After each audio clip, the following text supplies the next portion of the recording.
You've got this DC, quote, anti-fascist coalition, literally plotting criminal activities to disrupt President-elect Donald Trump's inauguration, including unleashing acid that apparently smells like a stink bomb as a means of disrupting what's happening. Joining us now is the man himself, the founder of Project Veritas, James O'Keefe. And so now we have the left wing literally, what I watched was preparing an act of terrorism against this country. Yes, Sean, exactly right. These people were actually talking about deploying butyric acid into the HVAC ventilation systems of the National Press Club in Washington, D.C. They also talked about setting off fire alarm sprinklers. And the reason we know this is not just a conversation is because they followed up with an email where they were talking about casing the facility and doing reconnaissance on the facility to ensure that they could actually do this. So we actually went to the FBI, went to law enforcement, but never before have we actually seen video up close and personal with these individuals conspiring to do this. So what we just played for our audience here, you've got this one guy, Luke Kuhn or Khan or whatever his name is. If you had a pint of butyric acid, and I don't care how big the building is, that building's closing. And then another guy, Scott Green, goes, and this stuff is like very efficient. It's very smelly. It lasts a long time. A little bit goes a long way. And then Colin Dunn says, well, I'm trying to think through how to get all the sprinklers to go off at once. And then they go on from there. And this is an act of terrorism. This is not disruption. This is, as you even say in the video, you support freedom of speech. You support the freedom of people to assemble. But this is, I don't think you can say anything else. This is plotting an act of terrorism. That's how I see this tape. Yes, and according to the D.C. statutes, our lawyer went to the FBI, the counterterrorism, the police, the D.C. Metro Police, and under D.C. code, this is actually defined as terrorism. So we're suspecting in the next 24 hours or 48 hours that they're going to arrest these people. Again, Deploraball. The Deploraball is a forum. 1,000 people are going to this national press event. They really want to target this Deploraball for some reason. This is their target. And if the authorities don't intervene, these people may actually harm people. So we're expecting an arrest in the next, few hours, next day or two. And if they don't do that, then everyone going to this Deploraball has reason to fear for their safety. So let me ask you, when you met with the FBI, the Secret Service, and the D.C. Metro Police, what was their reaction? Well, the reaction was basically, thank you for bringing this to us. They actually told us that they had these guys on their radar screen. They didn't have video like we had. But one of the guys' names is Luke in the video, the guy with the long hair. Right. He actually had his last name. They knew who these guys were. They were on their radar screen, and they said that they're, quote, they're seriously investigating. And it was a really important thing. They thanked us. One of the guys actually said they were a fan of mine. Maybe that's true, maybe it's not. But they were very grateful, and they were going to do something with this information.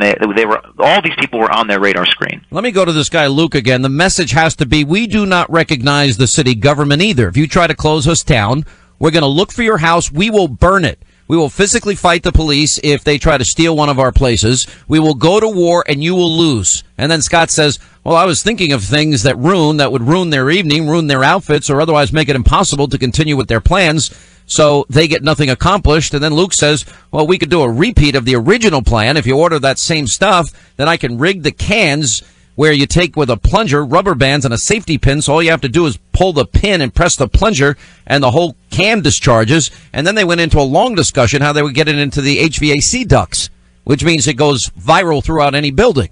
That's right. I mean, they're talking about physical violence against people or property on federal grounds. It's a violation of federal law. It's a violation of D.C. law. And if they had actually done this, if they had carried this out, the mayhem, the chaos, the physical violence, and this is not the only thing that they have talked about doing. We went to the FBI and told them about all the other things they were going to do. What's interesting to me, Sean, is this is Disrupt J20. This is not just the Anti-Fascist Coalition. These are a series of groups that are involved in these types of activities. Are these groups and organizers and left-wing agitators going to disavow what we have reported in this tape? Well, I'm not so sure. I mean, you've got all these Democrats saying that Trump is not a legitimately elected president, and then you got all these other people that are not going to the inauguration. I've never seen such bitterness and hostility towards an incoming president in my lifetime. And, you imagine if we acted this way back in 2008 and 2012, it would have been front page news everywhere. And, and I got to tell you something. People need to understand here. You're exposing some very bad extreme people here, and that means you're putting your life at risk to bring this to the public. These are people that are plotting and planning and scheming, to burn down people's homes if they dare to expose them. That would mean you. And probably me right behind you. It probably would, but it's not just me. It's, at Veritas, we have a secure location. We have good security. We have taken I need to say this publicly. We've taken appropriate steps to protect ourselves.